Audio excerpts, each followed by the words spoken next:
이 시대가 용서와 화해가 없다고 이미 앞서 말씀을 드렸습니다. 그런데 방향과 목적을 상실한 용서와 화해가 있습니다. 무엇입니까? 세상은 교회를 두고 이렇게들 얘기하지요. 특별히 안티 세력들은 이렇게 말합니다.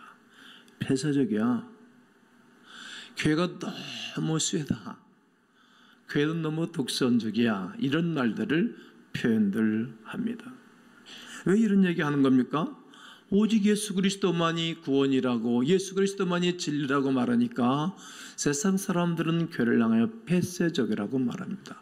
그래서 한간에는 우리나라도 법을 고쳐서 차별금지법을 통과시키겠다는 겁니다.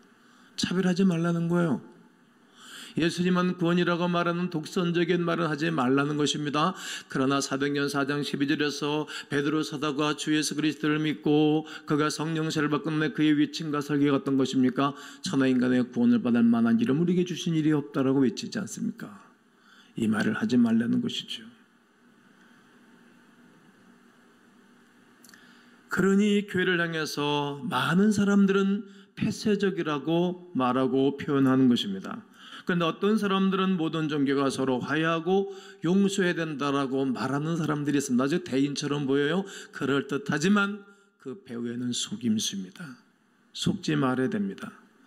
제가 무슨 말을 하고 있는 것입니까? 이것이 바로 종교다원주의라고 말하는 것입니다. 모든 종교는 하나다. 결국은 모든 도로를 향해서 우리가 부산 가는데 6시간, 8시간 걸린다 그러잖아요. 부산을 가는 도로가 여러 가지로 가는 방법이 있는 것처럼 하나님이 인간을 구하는 것이 여러 가지 길이 있다.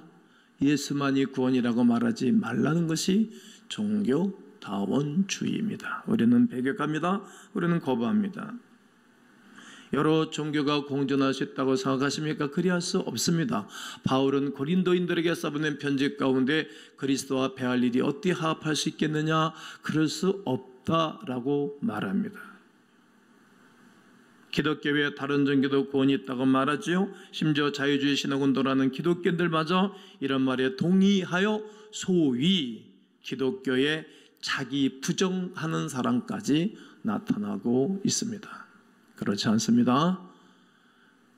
신앙의 선진들이, 종교 개혁자들이 이렇게 외쳤습니다. 한번 따라하시면 좋겠습니다. 오직 믿음으로, 오직 은혜로, 오직 성경으로, 오직 예수 그리스도로, 오직 하나님께만 영광으로, 오직 5가지를 외치면서 종교 개혁자 마틴 루터나 칼빈은 이미 우리의 신앙의 선진들이 외쳤던 거예요.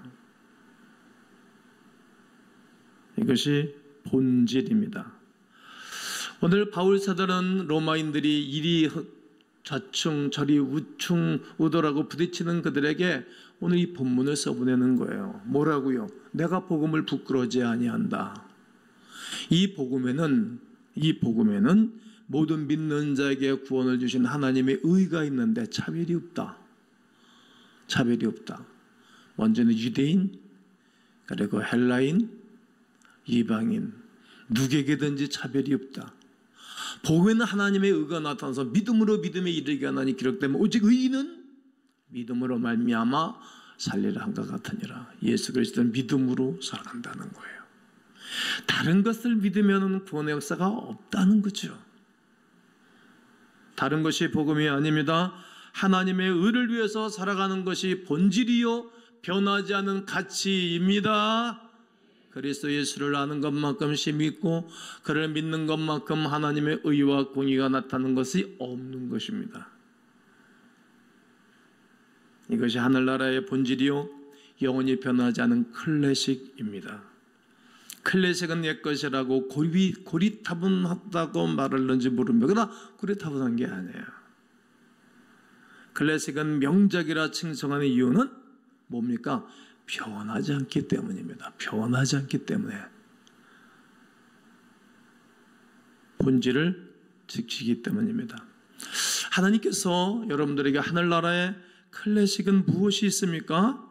영원하지 변하지 않은 클래식이 있어요. 하늘나라의 말씀이에요. 성경이라는 거예요. 하나님의 말씀은 곧 하나님 자체이십니다. 태초에 말씀에 계시니라. 이 말씀이 곧 하나님이시라는 거예요. 성경이 곧 하나님이신 거예요. 말씀이 곧 하나님이신 것입니다. 하나님께서 우리에게 이토록 엄청나게 많은 선물을 해주신 것입니다. 이번 명절 여러분 선물을 많이 받으셨지요? 많이 받는 것도 좋지만 많이 주는 사람이 더 건강하고 더 힘 있는 사람이잖아요. 많이 받으려고 그러지 마시고 많이 주세요. 하나님은 선물 주시는 분이세요. 큰 분일수록 선물 주는 거예요. 성공한 사람이 있을수록 선물 주는 거예요. 성공하셨어요? 선물을 주는 거예요. 주변 사람들이 행복하게 하는 거예요. 이 어린아이가 나보다 달라고 찡찡대지? 주는 거예요. 이렇게 크신 분은 우리에게 선물 주시기를 원하시는 분이신데 우리에게 말씀을 주신 거예요. 말씀은 곧 하나님이세요. 엄청난 축복과 은혜의 구원을 주셨어요. 그런데도 그 중에서도 하나님께서 우리에게 주신 최고의 선물인 오직 하나님 바로 자신이 최고의 선물이십니다. 하나님은 다른 무엇보다도 하나님 자기 자신을 백성들에게 주기를 원하셨습니다.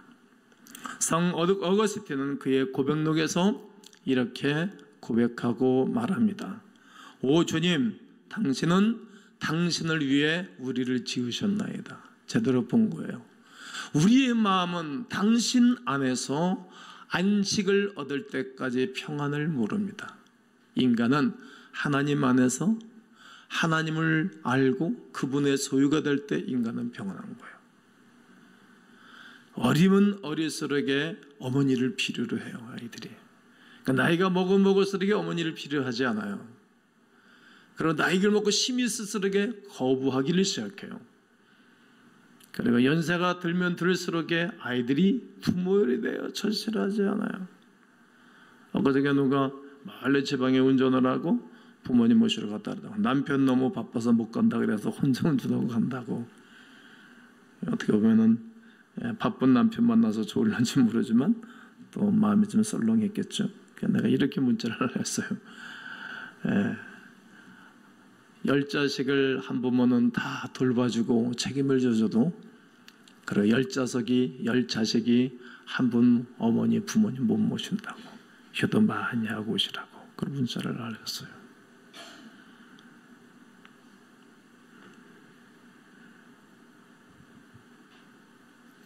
부모는 자기 자신을 자식에게 다 주죠. 자식은 부모고 다 뺏어먹고 다 받아놓고는 나중에 모른 척하죠. 자기 자식과 자기 가족밖에 모르죠. 이것이 곧 하나님이 우리에게 주신 모든 것 다 주셨는데 우리는 그 은총을 누리고 살지만 점점 그 뒤짐을 멀리 떠나고 산답니다. 인간은 하나님 품에 있을 때 행복한 거예요. 하나님께서 아론에게 말씀하십니다. 민수기 18장 20절에 여호와께서 아론에게 이르시되 너는 이스라엘 자손의 땅에 기업도 없겠고 그들 중에 아무 분깃도 없을 것이나 내가 이스라엘 자손 중에 네 분깃이요 내가 이스라엘 자손 중에 너희들의 분깃이고 네 기업이라. 내 자신이 너희들에게 기업이고 너희들에게 분깃이라는 거예요. 하나님께서 이스라엘 모든 땅 아니 더 나아가 이 세상의 모든 땅보다 더 귀하고 가치 있는 분깃을 약속하신 것입니다. 바로 하나님을 소유로 삼는 것입니다. 여러분 하나님을 소유로 삼은 자 만족하고 흐뭇하고 그런 모든 것 가진 자입니다. 이것이 하나님 우리에게 주신 최고의 선물입니다. 최고의 선물이신 그 하나님은 지금도 여러분 말씀 가운데 함께하고 예배 가운데 함께 계신 것을 믿으시지요? 그분의 내재성과 그분의 초월성과 그분의 하나님의 인자하심을 예배 가운데 누리는 것입니다. 공동체 가운데 누리는 것입니다. 우리와 함께 하시는 것입니다. 오죽하면 예수 그리스도가 이 땅에 오실 때 마태복음 1장 21절에 그의 이름은 임마누엘이라고 저의 모든 죄에서 우리를 구원할 자라고 예수 그리스도의 속성을 이미 말씀해 주신 것입니다. 그러기에 하나님을 알지 못하는 것은 굉장히 슬픈 일입니다. 요한복음 1장 11절에 자기 땅에 오며 자기 백성들이 영접지 아니하였으나, 나는 요한복음 1장 11절만 묵상하고 묵상할수록에 너무 마음이 아픈 거예요. 명절에 자녀들이 안 오면 서운하잖아요. 명절에 멀리 있어서 오지 못해서 전화도 한마디 안 하고 안 오면 괘씸하잖아요. 그렇지 않습니까? 부모의 마음이 그러한데, 하나님은 이 땅에 창조한 세계 속에 우리 주님이 오셨는데 그를 영접하지 않았다는 거예요. 오히려 그를 때리고 십자가 못 박고 죽였던 것입니다. 슬픈 일이에요. 다윗의 아들 압살롬이 왕의 아들이었지만 예루살렘에 함께 살면서 2년 동안 아버지 얼굴을 한 번도 못 본 거예요. 아들에게도 문제가 있고 아버지에게도 문제가 있었어요. 이것이 다윗에게는 상처예요. 물론 그 중간에 이 압살롬은 실수도 했어요. 한 궁의 왕의 아들, 왕자였지만 2년 동안이나 아버지 얼굴을 한 번도 못 봤을 때 얼마나 상처가 됐겠어요. 그처럼 하나님의 나라에 거면서도 하나님의 의가 없는 사람, 하나님이 분명히 살아계심에도 불구하고 하나님과 좋은 친밀한 관계를 누리지 못하고 살아가는 사람들이 얼마나 안 된 사람인지 모릅니다. 하나님과 깊은 교제를 나눌 수 있음에도 불구하고 나누지 않는 식구들, 세상 일에 묶여서 주를 사랑하지 않는 이들은 정말 슬픈 이들입니다. 교회를 다니는데도 그 마음의 중심에 하나님이 없습니다. 세상과 별 다를 바가 없습니다. 뿐만 아니라 종교적인 행위만 있을 뿐입니다. 그리고 참된 예배를 드리지 못해요. 하나님과 깊은 만남이 없어요. 성도의 흔적을 드러내지 않습니다. 하나님의 의가 없는 삶이요, 하나님을 알지 못하는 자처럼 이 땅을 살아가는 것입니다. 최고의 선물이 되어주시는 하나님을 아는 것은 영생의 축복을 누린과도 같은 것입니다. 요한복음 10장 3절에 영생은 곧 유일하신 참 하나님과 그가 보내신 자 예수 그리스도를 아는 것이다. 예수 그리스도를 아는 거예요. 그런 사람만이 영생을 누린 자로서 우리 하나님과 최고의 좋은 관계 속에 살아가는 것입니다. 로마서 1장 말씀처럼 하나님의 의로만 믿음에 이르는 것입니다. 믿음으로만 하나님을 만난 것입니다. 오직 의인은 믿음으로 살아가는 것입니다. 그러므로 사랑하는 성도 여러분, 우리가 어떻게 살아가야 될까요? 성 어거스틴은 32세가 되기까지 하나님을 몰랐어요. 그의 아버지는 이교도예요. 이교도. 이방신, 잘못된 종교를 가졌어요. 근데 그의 어머니 모니카는 예수 그리스도를 처음에는 독실한 크리스찬이에요. 힘들었지 않겠어요? 여러분, 아버지들은 아들을 장악하기를 원해요. 자기보다 좀 나은 사람, 좀 쇠인 사람, 요즘 좀 확실한 말로 좀 쇠인 놈을 만들고 싶은 게 있어요. 저도 우리 아들의 좀 쇠인 놈을 만들고 싶은 거예요. 강한 사람을 말이죠. 근데 아버지가 이교도니까 아버지가 얼마나 강압적으로 했겠어요. 어거스틴은 인문학을 했어요. 공부를 똑똑했어요. 근데 어머니가 참 싫어하는 크리스찬이에요. 엄마를 따르자니 그것도 그렇고 아버지를 따르자. 그러니까 이제 반항을 하는 거죠. 반항. 남자들은 반항기가 강해요. 저도 좀 반항기가 강한 사람 중에 한 사람이었거든요. 그러니까 32세가 사는 날 동안에 엉망진창으로 살아요. 아주 하나로 그를 변호하면 만삭된 여인을 옆으로 발로 뻥 차서 만삭된 여인이 해산을 일으키게 할 정도로 그렇게 못된 사람이었어요.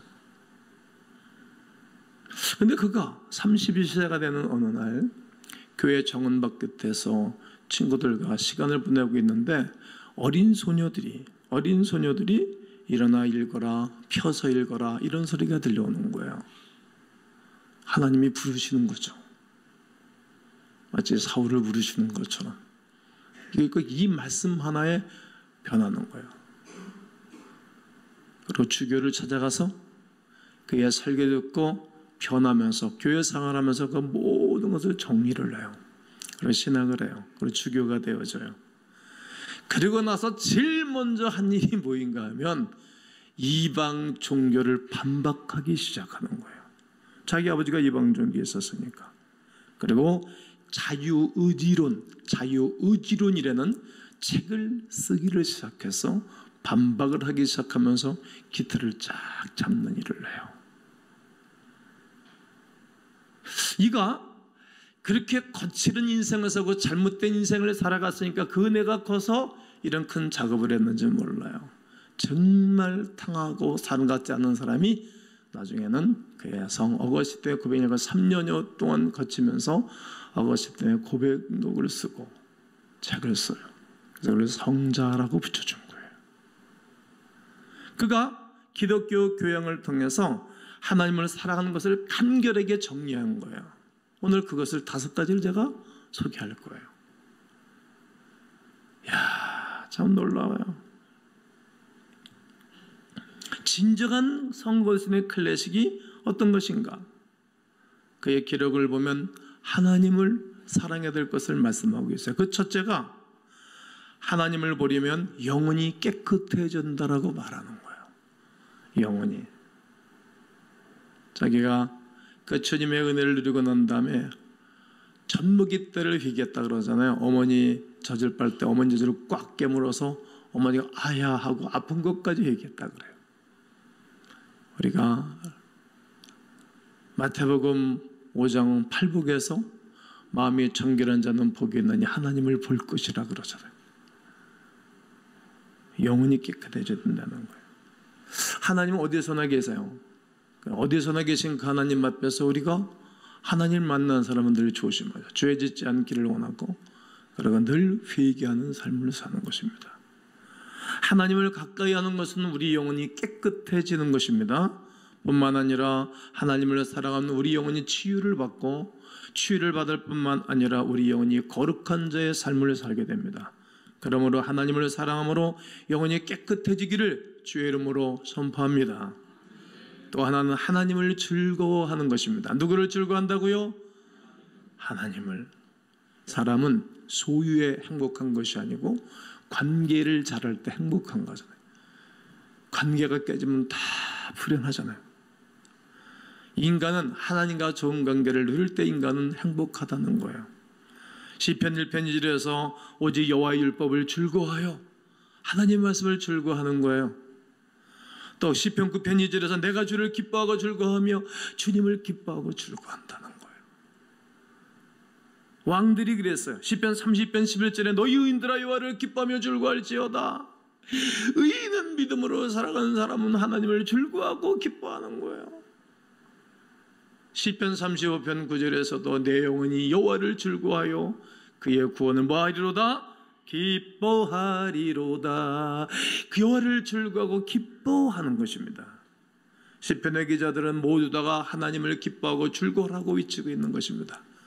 오늘 우리가 그 하나님을 기뻐하고 즐거워하는 그 구원 때문에 기뻐하고 즐거워하고 나에게 베풀어준 은혜와 사랑 때문에 기뻐하고 즐거워하는 것입니다. 이것이 어거스틴이 주님을 만난 이후에 그가 기독교 교양의 2번째 정리한 말씀입니다.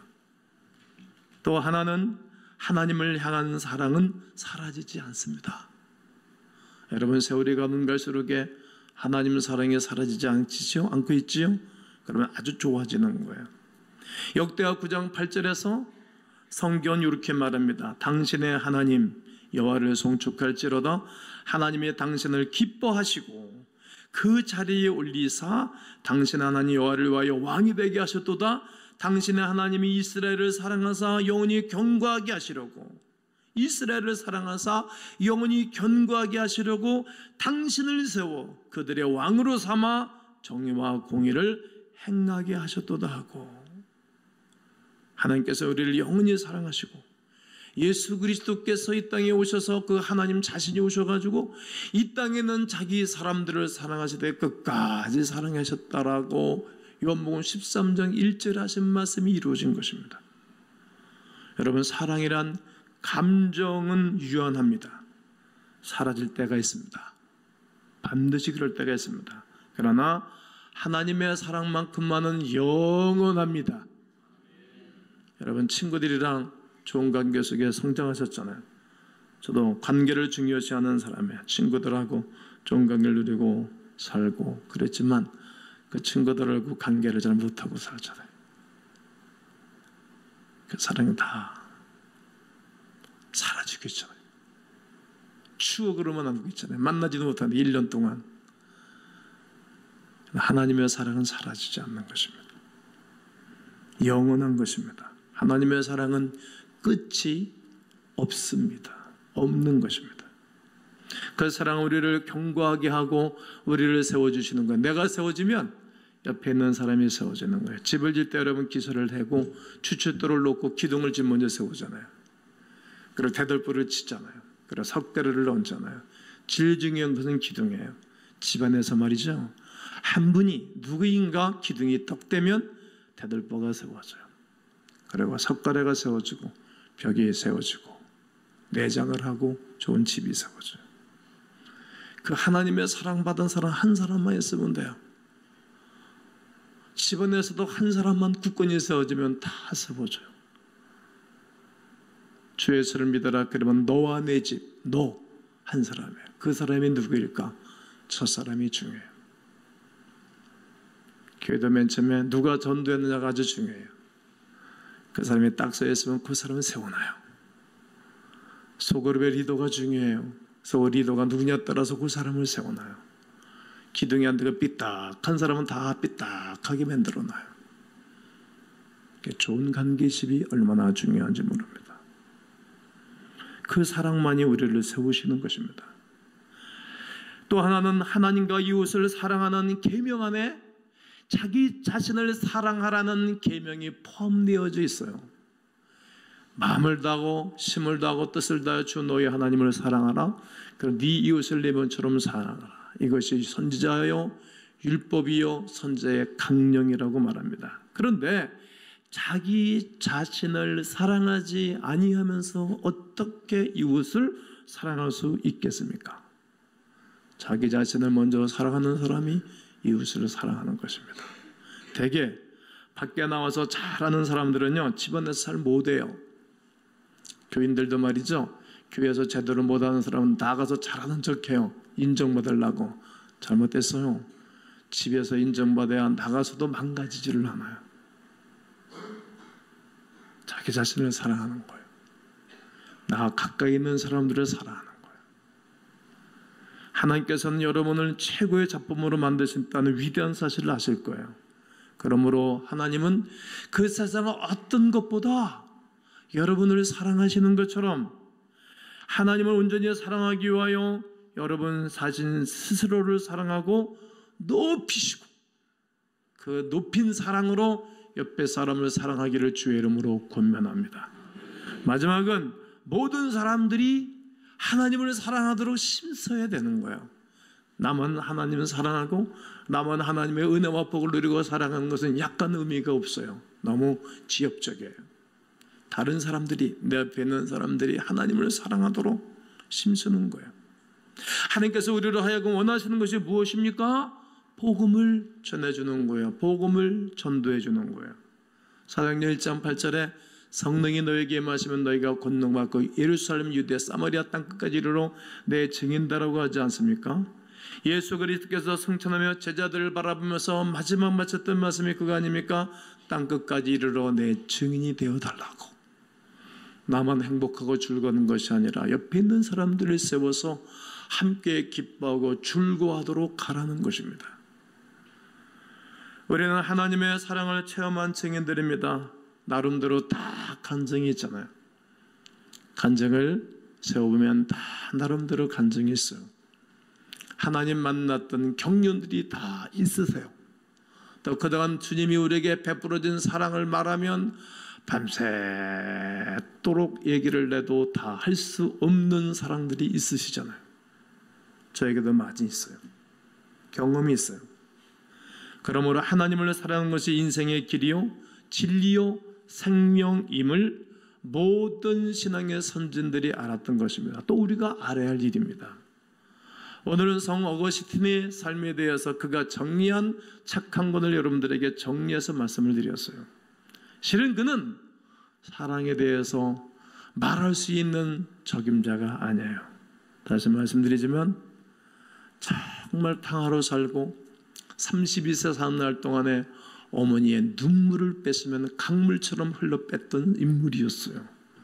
그런데 하나님이 그에게 십자가의 사랑을 보여주고 심어주고 부활의 거룩한 능력을 심어주고 난 다음에 그는 위대한 성자로 살아갈 수 있었던 것은 하나님의 사랑이었어요. 난 이 거룩한 사랑이 여러분 가운데 있고 그 사랑으로 모든 일을 사랑할 수 있는 하나님의 거룩한 백성들 되시기를 주 예수의 이름으로 축원합니다.